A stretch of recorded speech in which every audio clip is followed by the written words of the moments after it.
Matt Pearce is an incredible street portrait photographer who's had his work featured in Framelines magazine, he's produced zines, and had the opportunity of capturing the famous actor Andy Serkis. In this video, we follow along with Matt for a day of photographing strangers, where we learn all about how he makes such beautiful images, his insights on the psychology of photography, how he gets the most out of people, and we even get to take a look around his darkroom. So let's get right into it. So I'm Matt Pearce, photographer, portrait photographer, or street portrait photographer. Usually with the Rolly. Today I've got the 3.5. I've got a 2.8 as well that I also use. Hometown of Birmingham, so we're just going to have a wander around, see what we can see. It's sort of mid-January, quite cold. Not the best of light, but let's see what we can see. So how do you usually start your photo walks? Do you find you need time to warm up, or you just get straight into it? How do you approach it? Make sure camera's around the neck first. Absolutely terrible situation to try and get out of a bag to then try and establish yourself as a photographer and I'd like to take your picture. It all starts, in a kind of stilted, awkward way. Whereas if you're there out, proud, and then you stop someone, it feels like a very natural flow. You haven't just sort of popped it out of nowhere. People feel less sort of sabotaged in a way, that it's more of a natural start to a conversation. So yeah, that's the first thing, and then just get the eyes and the brain working. Really, having a look at people. I think one of the sort of a very common question is, what are you looking for? And you can't always answer that. Sometimes it's just, sometimes they're a really good example of something, almost like a topology of people. That's a really good older person, or that's a really good younger person. Or you might get something like they've got amazing hair, or their eyes are really bright, or there's just something you go, oh, that's quite photographic. And then, sort of start along those lines and see how you get on, really. Do you find that you would wait to see someone that sort of piqued your interest before you approach them, or do you need to just sort of approach anyone just to get into it? Yeah, almost like if in cricketing terms, like bowler loosener. Sometimes you might think, I'll take a risk on you, rather than this is a definite, I really want to do it. But there's also things that you go, that risk ends up being your best shot, or it ends up being your worst one, and you just don't know why. You can open up the old viewfinder, and then there's something happens between you looking, them being a little bit of direction, not sort of. So, excuse me, sir, can I stop you just for a moment? That pipe is absolutely so photographic. Is there any chance? Are you sure? There you go. Well, there's a loosener. Well, always worth a go. You sometimes get that feel of someone will either be interested in the camera and then you can start the conversation, or you can get someone that just sees you as a chugger. That's the downside, is when you're standing and trying to do that almost like that sort of tag. It's much better to try and have some sort of walking energy. So when you're out on a photo walk, do you have anything in mind? Do you go to the same areas and you're trying to build a body of work, or is it just open mind, you go out, you see what you see, you meet who you meet, and go from there? Yeah, I think you get a couple of routines going, don't you? So I try and do a walk from work at lunchtime when I'm in a couple of days a week. So one of those days maybe I might get a chance to go out, and then that creates a loop within that time. And I made a zine about that during the COVID period and post-COVID kind of period, about the importance of that work, really, or the feeling of it. Excuse me, sorry, can I ask a favour? Your hood and your hair makes an absolutely lovely frame. Is there any chance I could take your portrait? I'm not good with pictures. Oh, you don't have to be good with pictures. I'm the one that's good with pictures. All you have to do, seriously, you don't have to pose. Okay. You just have to have a straight face. In fact, look, let me show you my work. There's my phone. So it's not posing, it's not doing whatever, but honestly, you look fantastic. All right, so just a couple of frames. How about that? Yeah, great. All right. So just about here. Yeah. Just by there. Yeah, that's lovely. I'll measure the light because it's a little bit darker by there.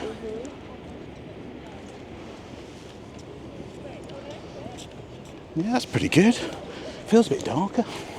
Right, so what I'll do one straight on, and then I will move to the side, and you just follow looking at this, and then I'll do that, and then I'll do one a bit longer, and that's it. I've got about that, and that will do the roll on this film. Okay.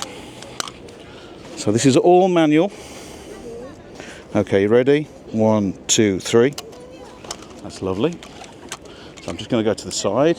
That's it. You follow me that way. That's brilliant. That's absolutely superb. Thank you so much. A lot of people who are watching this will be thinking, if they want to get into doing sort of street portraits, how do they get the confidence to approach people, to talk to people?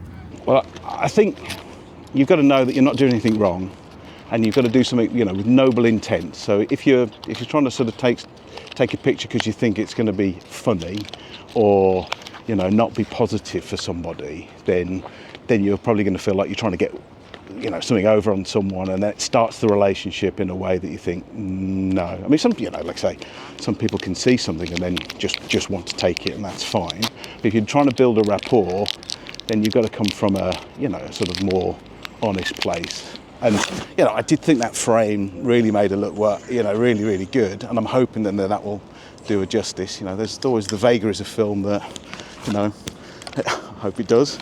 But yeah, be confident in the fact that you're doing something that's good and that actually people can benefit from. I've had some really nice interactions with people, and they've stayed following, and they've really liked their picture. I think people have seen more of these videos where people do the point of view, and then they stop someone, and it's a young girl or something, and that can be positive, and sometimes it can put people off. But it is a bit of practice as well. I think if you're nervous, people can feel nerves, and once people can feel nerves, you think, well, you're doing something you shouldn't be. Whereas actually, if you're doing something you really enjoy and you want to do, then there's no problem. That's one of the great things I think about going out into the world and taking photographs of strangers. You never know what you're going to get. You never know who you're going to meet. You never know what you're going to learn. That's exciting, right? Oh, absolutely. Yeah. Every day is a new day. It's like, even though I know Birmingham, what's the old sort of philosophy point where, like, you go into the river, but it's never the same river, and you're never the same person. So, I've been here countless times, but that's the only interaction that I'll probably ever have with Jessica, and that's it. It's gone. So yeah, let's find the next one.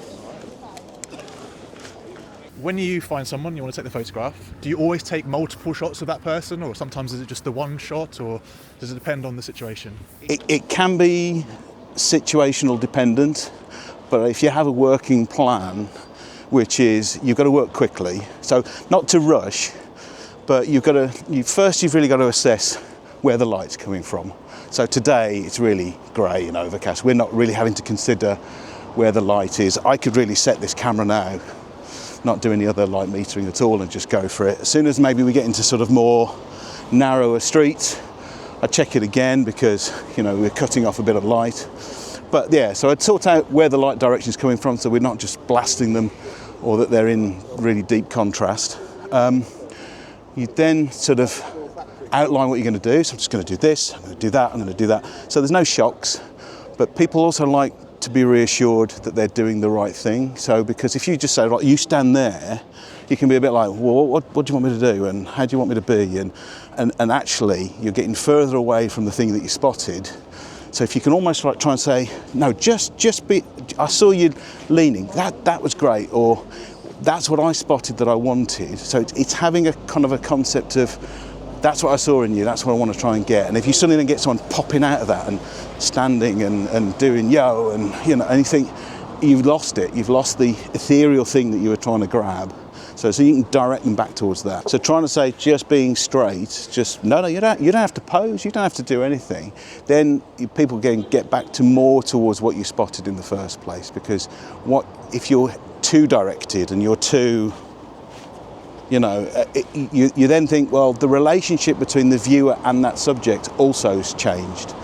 So I'm obsessed with portrait photography as well, and you realise that when you're looking at something, sometimes the photographer has literally moved out the way for you, and you are looking at that subject like it's you and that subject.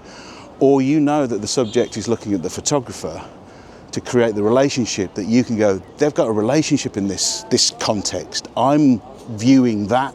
So somewhat you get this kind of meta way of saying, no, that's just me and that's me in that image, or it's me in the situation and the photographer in the image. And you don't always know it, but when you can break it down, you can then sort of say, you know, that image, well, you know, when we develop it, that might just go, I'm looking through him, through the camera at you. You know, that's the only thing that's going to come out. Or it might be, oh, they had a really nice interaction, and I'm seeing that, and I'm enjoying that. So that's the magic. We'll see. I'm sorry to bother you, but I have to say, I think your hand looks absolutely amazing. Thank you. Is there any chance I could just take your portrait with you smoking with that hand? It's just. This hand? Well, you smoking as well. It's really lovely. No. Yeah. Yes, no, just hand. You sure? Yes, Yeah. hand is okay. Okay. So just. Can you have it like a? Oh yeah, that's great. Yeah. And then with the cigarette up. That's brilliant.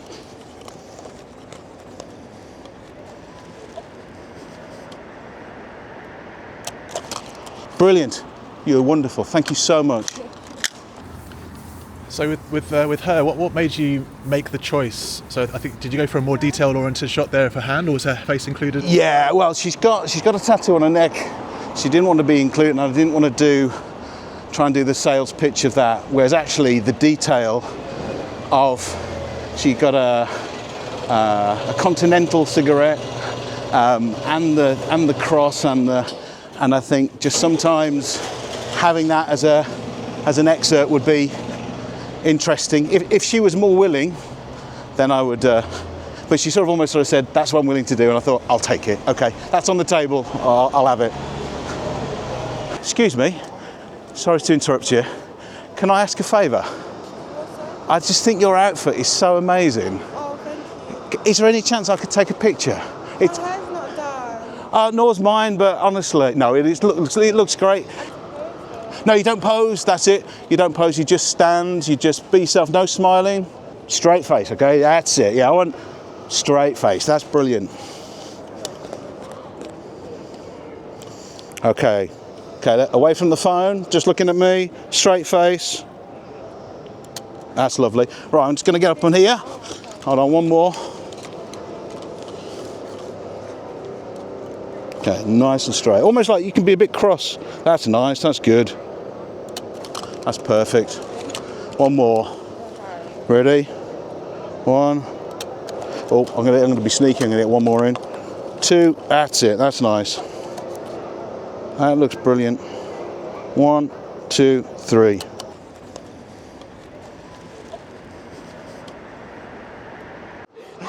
Lovely to meet you. You take care. Bye. You will get days where, you know, you see something or see someone and it just doesn't happen. You know, they're not interested there. We went to Blackpool in February of 24. And there was this one situation, and it's like the fishermen remembering the one that just they couldn't get in the net, where there was a sign against this wall of "Do not park" in a particularly, you know, big and aggressive way. And there's a guy with two kind of Rottweiler-y, sort of like big dogs, and he was there with the dogs and the sign and everything, just like, you know, ding, ding, ding, ding, ding, all worked. And I did my very best. And I went, "Oh, honestly, you look great, and aren't they lovely?" And he was like, no. And I just, whatever I did, didn't work. And it really sticks in my head that You're going to face a lot of rejection if you ask for street portraits. And if you get it in a few in a row, do you have any sort of tips or strategies or ways of just kind of getting over the rejection of when that happens? I think, and I've thought about that shot quite a few times, is you've got to say, I spotted it, my eyes are working, my brain's working, I know what I want to try and do. And sometimes some things are beyond your control.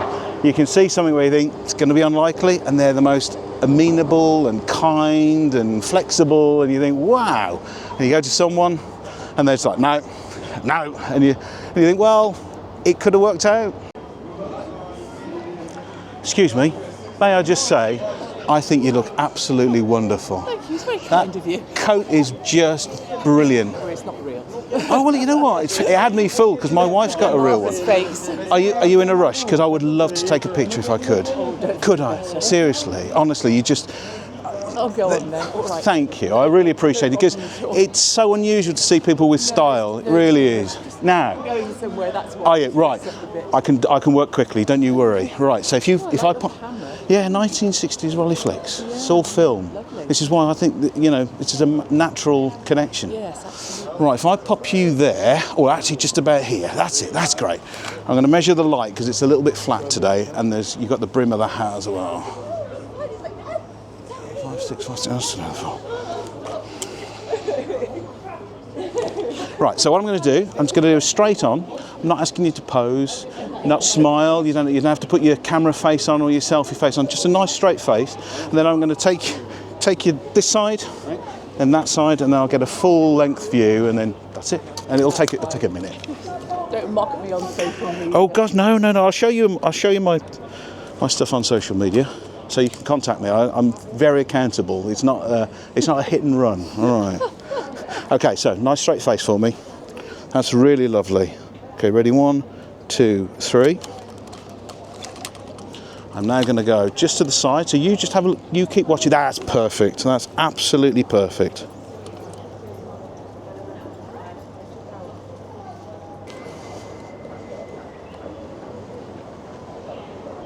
If you want to take a picture of that or just remember me. Matty J. Pierce. All right. Lovely to meet you. Take care. Bye-bye.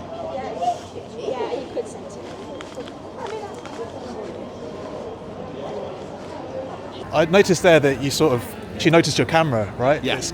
So that's quite an unusual camera to be using for most people who aren't used to seeing film cameras. It's a sort of a novel thing these days on the street. There's a massive contradictions and ironies in the fact that we are the most monitored, sort of photographed. We give up our rights through social media, and yet if I was out with a digital camera, it would be harder because although you could do the spiel and show the image and do all that kind of stuff, the digital immediacy or the modern part to it would make people think that could be around the world within seconds. And although the workflow for this could mean I could develop it later, dry it, scan it, and in effect within the same day get an image out, you just don't have that intent. And of course, if you're willing to spend the time with an old camera and do all the jobs around processing it, you're going to be a different kind of photographer anyway, really. So I think that people warm to it. People sort of then get it confused with a box brownie and go, oh yeah, my granddad had one of those, and or they think they're worth a fortune, and all those kind of conversations. But it is a really good conversational starter, and it does separate you out from people thinking, oh, actually, you could be a risk with that, And I think it was quite telling, wasn't it? Like don't mock me on social media, and you think that's kind and trusting that you sort of, you're going to expose yourself to the potential of me being some sort of gonzo, look at this person that I found, and yet I really am trying to say, no, it's the completely opposite. I really want to sort of, give you some sort of credit and enjoy the fact that, and I'm no advert for it. I'm a black jacket and very anonymous looking, but the lack of diversity in dress and people looking interesting is getting harder. It really is that people. And that Blackpool trip I was saying that just the amount of sportswear and the amount of kind of tracksuits, and it's a shame that people have just to sort of made themselves more anonymous and not wanting to be seen in a way, and obviously makes my job a lot harder. How important is it for you? I know we touched on it just a second ago, but how important is film to your work, your analogue process? I think it would be very easy to look at me and think a bit of an aging hipster. Thank you, mate. Sorry, Thank you, mate. That's honestly, she loves holding cameras and things like that. That is sick. It's nice, isn't it? But I'm not actually. I'm probably one of the most impractical people you could ever meet. And if you sort of said to me, 10 years ago, what you'll be developing film, you'll be making prints, you'll be practical, crafty, hands-on making stuff. I would have doubted it, because I'm sort of a chocolate teapot when it comes to DIY and loads of things, and I just feel that sense of, oh, can I do it? But having an analogue practice is like picking up as a craft. You decide, and you find it, and you realise, oh yeah, I love it. I mean, I love developing film. It's standing in front of the sink and agitating and making choices and listening to podcasts and stuff. And you think, oh, you wouldn't get this, that's like loading cards into a desktop or something. It's just such a different experience that you realise that you invert everything. So you make your choices up front. I've chose that stock. I'm HP5. It's good for these conditions. I know exactly what I'm going to do when I develop it. And that's it. I can't make it colour. I can't suddenly change it into a number of different things. It is what it is. I could make prints from today's work. I could do lots of things from it. But ultimately, I can build the craft from the film rather than I'm in a facsimile of digitised things, and then I need to send them to somewhere else that might come back as a physical object. I can literally hands-on do all the things in between, and it's great. And like I say, that's not me coming from a arty, practical background. My wife will tell you, I'm bloody useless. I'm sorry to interrupt you. Can I just say, I think your hat is absolutely marvellous. I really, really like it. Oh, thank you. I mean, I should be wearing one today, but what's happened to hats? Exactly. Well, that's why I bought it, actually. I read a book and it said in the 1950s every man wore a hat. Yeah. I'm going to start wearing a hat. JFK killed the hat, didn't he? Is that the answer? Apparently, he came out with a suit and no hat, and that was it. He killed it. But you've got a head for hats, and I haven't. I've got a squashy thing that ruins hats. Is there any chance I could take a portrait of you in your hat? Yeah. Is that all right? Oh, Could I? Yeah. The way that I work, so you've got a very smiley face, okay. So this is going to be a bit of a challenge. Are you able to just drop the smile and be quite straight? Yeah. I am in Birmingham after all. Look less happy about it. Yeah, absolutely. Right, let's make sure we've got the light right. I don't think there's going to be any change today, but just in case. Yeah, that's about right. Well, this happens to you all the time. All the time. Yeah, right. Let me take your picture. So what I'm going to do is I'm just going to do something that's either slightly side on, sort of straight, okay. Maybe like a full length as well. Just having that, you don't have to pose. Okay. Just as you are is perfect. Okay. And a nice straight face, looking straight into here for me. That's brilliant. All right.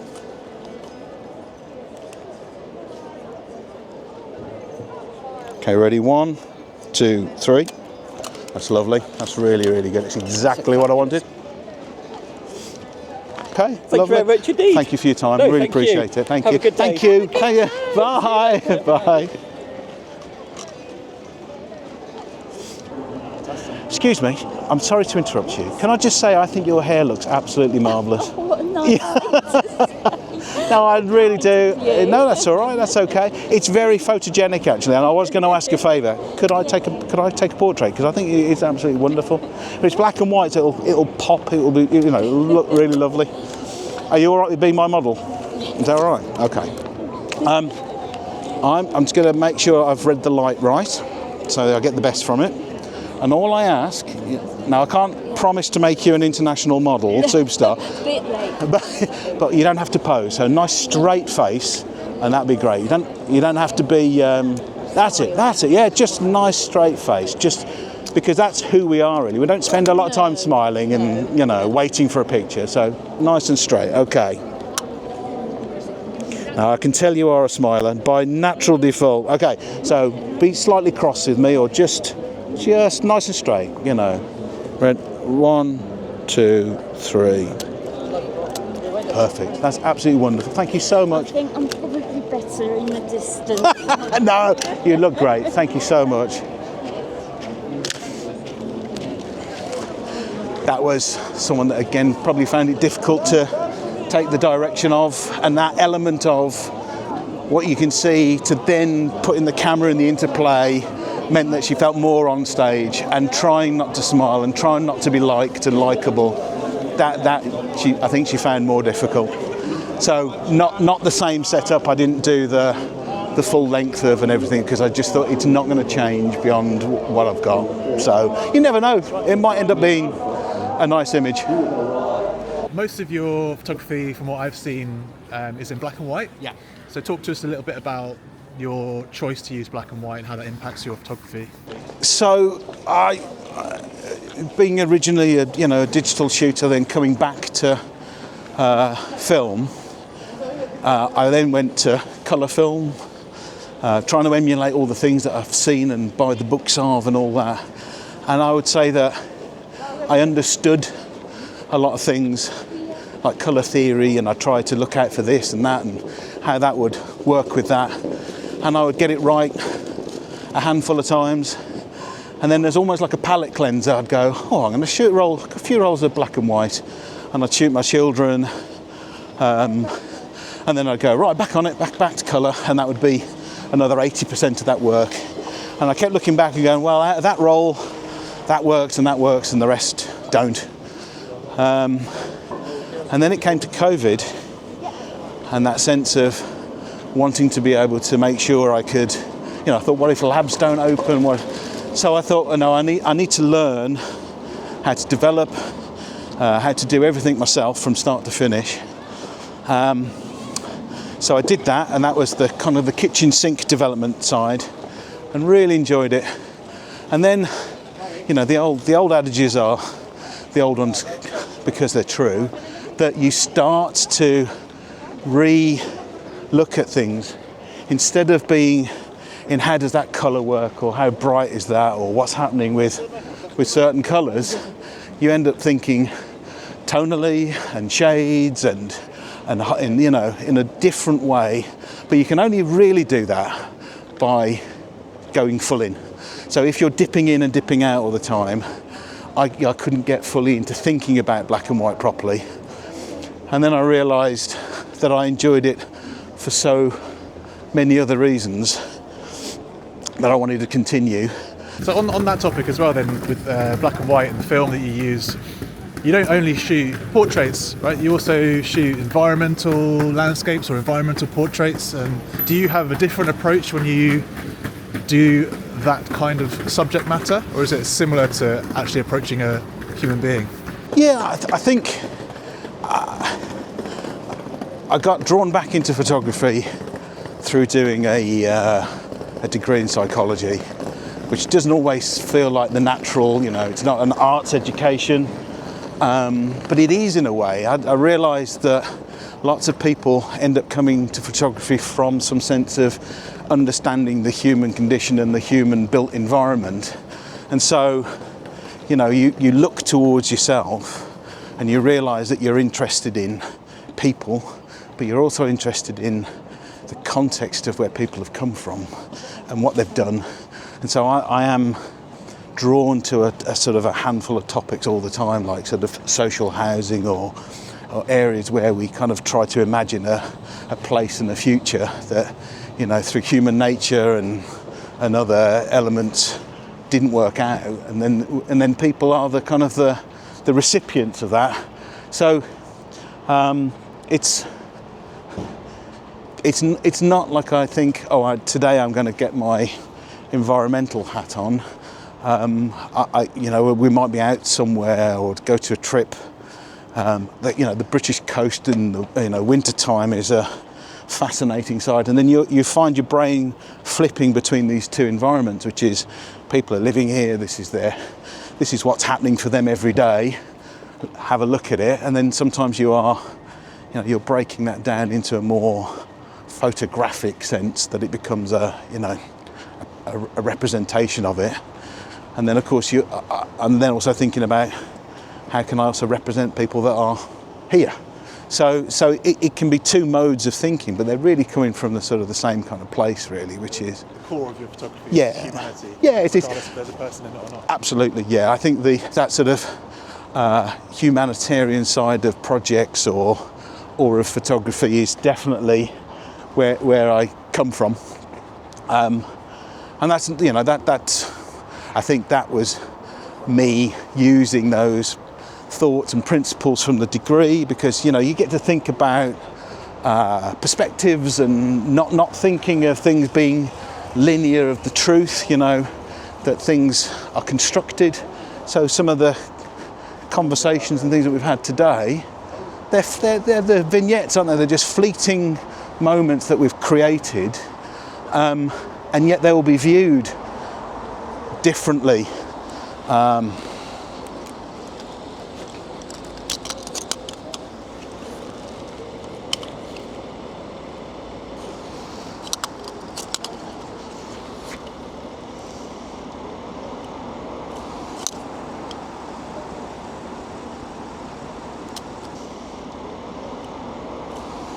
Do you find some people easier to approach than others? I think from my experience and from conversations I've had with other photographers, like for me as a sort of a male approaching women can be difficult, or people from a different cultural background to you, which is obviously what you want to do, right? You want to be able to capture everybody in a place. Do you find that it's a different approach, or is it just the same for whoever you come across? So I think you've got to think that you try and not build in your barriers and your comfort zones. So I'll only try and do, you know, males of a certain age or young people, because that's what I feel comfortable with. You are trying to show a wider view of, you know, the population and what it was like to be alive at this time, and you have then got to try and find maybe different races and cultures. Might be more suspicious, might not be culturally comfortable with having the picture taken by you know, a middle-aged white man. That you, as long as you recognise that there might be barriers for why people might say no, and if you come with, you know, noble intent, I would like to do this because I think you look great. I think this would look absolutely fantastic. And then also I will tell you who I am, so that you can get some confidence that I'm not going to just run away or do something on the internet that is, you know, in any way sort of not kind. And then of course you can also change your mind. So that has happened a few times where people have, you know, decided to withdraw their permission, and I've respected it every time. You know, disappointed at sometimes. There are a couple of absolute brilliant portraits where I've gone, I can't show this. I have had that where someone was of a borderline age, and I just thought, oh, it's a really good opportunity, but I really laboured the point. And the person phoned me up, or the guardian of the person phoned me up, going, what on earth are you doing, you paedophile? You know, how dare you? And I said, we're having this conversation because I wanted to make sure you got every right. Who on earth, what idiot who had really awful intentions would say, look, here's my real details, here I am really accountable for what I'm doing. So I said, you know, there is a irony here that you were having a conversation with me, and then even more ironically, they referenced that they knew Vanley Burke, who for people who know, you know, took some images in the 80s of you know, youngsters in Handsworth around the time of disruptions and you know, problems with kind of social cohesion. And I said, well, if you think about that famous Vanley Burke image of the lad on his bike with the Union Jack on it, how do you think he would have got that in the same sort of circumstances? So, you know, there is a need for me to try and go out and document what's going on today, because people will look in 10, 20, 30, 40 years ahead going, oh, look, you know, that work was created then. But, you know, say if I had bad intentions, why on earth would I give my real details out? But hey, but again, I respected the views. The image has never been seen or shared, or, you know.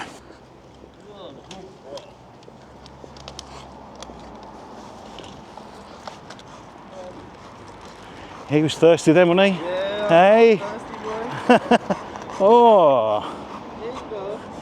He's all right. Oh, he's lovely. He's absolutely lovely. One in it. Oh.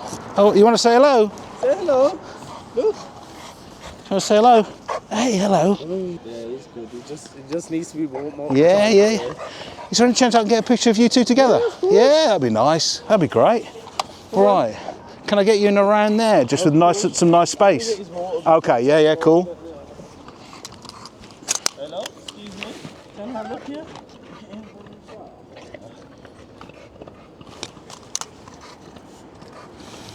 Hey. Hey.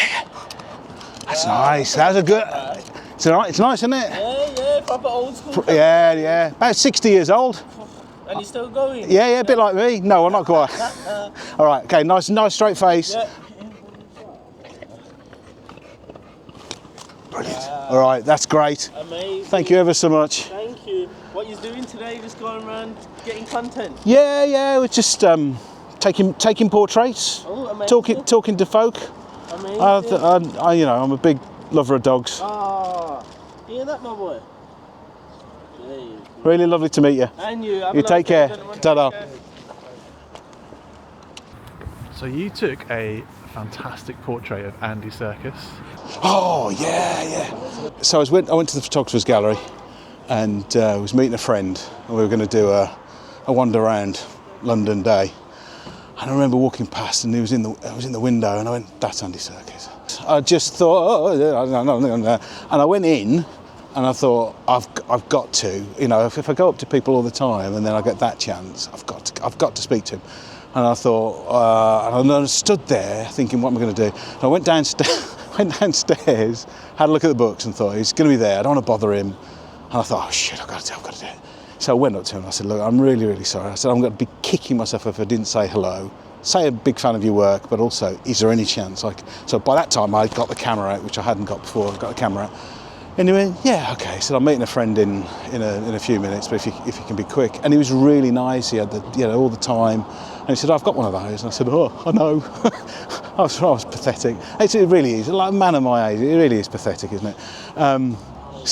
So I metered for it and everything, and I found my hands were shaking. It was ridiculous.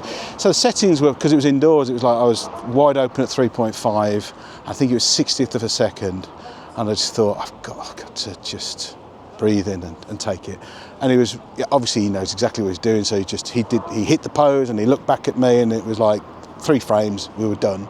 And I thanked him and everything, and I just thought, I'm not going to bother him, I'm not going to try and chat to him. Do you have a favourite image you've taken, or 2 or 3 photos that you're really, really happy with? I really like the old lady with the full visor for the COVID times, because if there was ever anything that I was trying to inwardly describe, she was physically it. So she was kind of less mobile, but she was, rattling around. She obviously was probably very worried about her kind of immune system, so the full visor. So there was all these things, but she was out and she was shopping and she was getting stuck in. She was obviously probably going on the bus and pulling her a shopping trolley, and I just think she sort of gave me an example of like, yeah, that's pushing through, that's getting on with it. What for you makes a successful portrait? For your own work, for other people's work? Is there something specific that just makes it special, or is it just a feeling? Or yeah, I think you've touched upon it in terms of photography is about feeling and it's about meaning. It's not about the sharpness of that lens and the, how brilliant a Hokey Cokey 2000 is compared to a Hokey Cokey 1500. It's just not about that. But of course, it is an important part of it being the tool that you can get to somewhere that without it you couldn't. So for me, it would be about the feelings it can generate, and then something that there are successful elements to a picture, aren't there? So it is about the engagement of that model or the person in view. It is about the context that people can read, because you look at an image and you read so much detail, you think you're looking at it going, oh, I like that, or, you know, that's good, but actually you're reading so much, you're getting that feel about whether it's talking to you or whether it's spiking a feeling of recognition or a feeling of or almost sort of discomfort. Whereas if you can elicit some response and you can have that human interaction from that image, then you've got those key components right.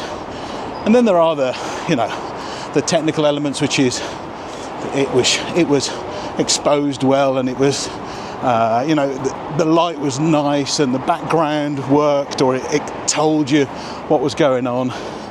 When some of those elements aren't there, and some are, sometimes image can still work, but you kind of know that it's missing some core ingredients, almost like that meal that's lacking the salt and the maybe that additional condiment or something. You know, you're nearly there, but not. But when everything's together, you kind of, you know it, you feel it. Excuse me, I'm ever so sorry. I'm going to be cheeky. Is there any chance I could take your portrait? I would love just to be able to, across that background, take your portrait. Only because I think your camera's fantastic. It's only the camera, not me. Yeah, I'm going to do anything. I used to sell them. Did you? We used to have a vintage shop, yeah. Did you? Yeah. Oh, so you know the model well? I don't know a lot about them, Yeah. but I know of them. Right. So what do you want me to do? All I want is a nice straight face, even though your smile is wonderful. Okay. A nice straight face, right down the barrel of this lens here. That's it, that's perfect. You can carry on smoking. I think it adds to the image. That's perfect. That's lovely. I'm just going to... What's this for? Well, I'm a sort of a social photographer, Okay. so this is what I do anyway. I go out and meet people and do stuff like this. Yeah. And then we're also... You've got a very friendly manner. Have I? Do you know, like when some people approach you, you're kind of like, oh, Yeah. you've got a really lovely Oh, friendly manner. thank you. I really appreciate that. It's Yeah. nice. I You're may- obviously a people's person. Well, I'd try to be. Oh. Maybe my wife would argue against it. You disagree. Well, I haven't got an Well, she always disagrees with me. I haven't got an no problem. Right, all right. Say straight down the barrel for me. Nice straight face. I'm making you smile now. Okay, that's nice. 1, 2, 3.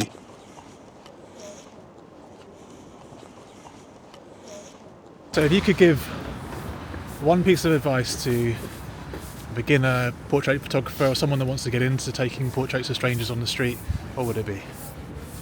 I would say, don't be nervous. You know, you're doing a good thing. You're trying to understand the lived experience of today.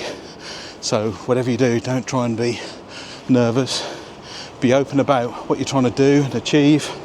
Be willing to show you where you're from and what you've done and what you want to do. Enjoy it, because if you're trying to do a smash and grab, I want to get the result, but I really don't want to be here. It's all going to come out in the feel. If you can't stand and have a joke or make a pitch to somebody who doesn't seem particularly willing or interested, then maybe it's the aesthetic you want rather than the process. You've got to want the process as well. Then you get into the practicality stuff, which is work quickly. Have a process there where that you can get what you want in a short amount of time, because you're going to leave people feeling up and that was enjoyable, rather than actually, oh God, you're taking loads of time here, mate. I wish I hadn't have stopped. You're doing my head in. And then from there, try and notice your own decision making. So why that person? Why not that person? Sometimes it's a gut feel. Sometimes it's something where you go, it's worth a punt. I don't know. But if you're always erring on something safer or what you think is cool, a lot of the time it's not. Other advice: a little bit of direction, just a little bit. People really, really respond well to that. They want to know they're doing the right thing. They don't want to just go, what do you want me to do? They're not performing monkeys. You're giving them the guidelines of you don't want smiling, or you don't want them to pose, you don't want them to. Oh, no, exactly. And then people are going to be more than willing to try and work within the very small parameters that you set. So yeah, I think that would be it. But if you come away and you're enjoying it and you're getting, meaning and connections from people, that would be then, it becomes a virtuous cycle then. You'll want to do it more, you'll make better work, you're going to become more practiced, and then that body of work is going to grow, and then you've got a potential project on your hand or something you might want to turn into something else. So yeah.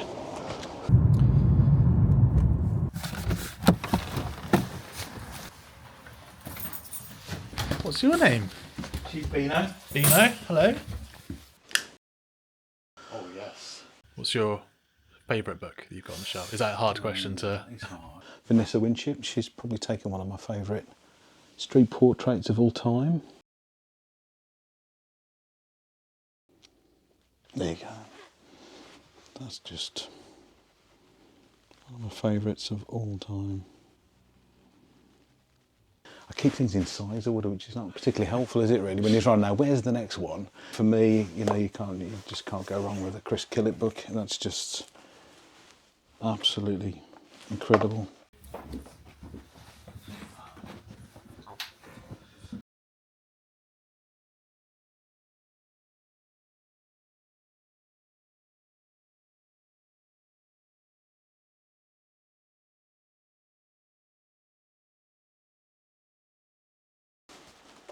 What's the story behind this photo? So the place is Ratcliffe-on-Soar, Nottingham, and these were the last coal-fired power station chimneys in the country, and they turned them off officially in September of last year, and it's a really fantastic place. I mean, it's kind of spot where you've got these, it's dry land, you've got abandoned boats, you've got boats that are being done up, you've got it, sort of people mooring boats to sort of travel away and all that. So yeah, it's great. And then took a whole sort of series of images around, and then he was there, and I said, do you mind, you all right? And he's like, yeah, it's fine. And I was waiting for him to sort of not really engage, so different to, and again, a different format, a different camera. So I wanted him smoking and the chimney smoking and all that. So, I did get to achieve it in the end. All right, thanks for having us along, Matt. It's been a pleasure. Let everyone know where they can find your work and give you some support. Thanks. It's been great. Matt Piers.photography for my website, and Matt J Piers handle for Instagram. So yeah, it'd be nice to see you. Brilliant. Thanks, Matt.